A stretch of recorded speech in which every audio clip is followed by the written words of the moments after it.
அடுத்த ஏகாதேசி காமதா ஏகாதேசி, சித்திரை மாசம் சுக்லபக்ஷம். புந்தரிகான்னு ஒரு ராஜா இருந்தா. அவருடைய அரண்மனையில லலிதன்னு ஒரு கந்தர்வன் இருந்தா. லலிதன் நல்லா பாட்டு பாடுவா.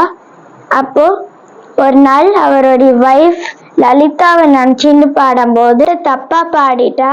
அப்போ ராஜாக்கு கோவம் நீ ராட்சசனா மாறிடணும்னு சொல்லிட்டா. ராட்சசனா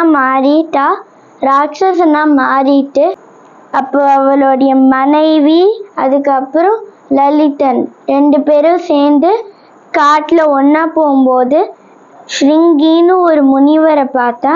அந்த முனிவர்கிட்ட இப்போ கேட்டா என்ன பண்ணணும்னு.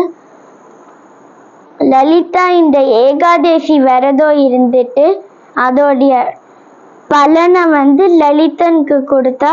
லலிதன் பழைய நிலைமைக்கு மாறிடுவா.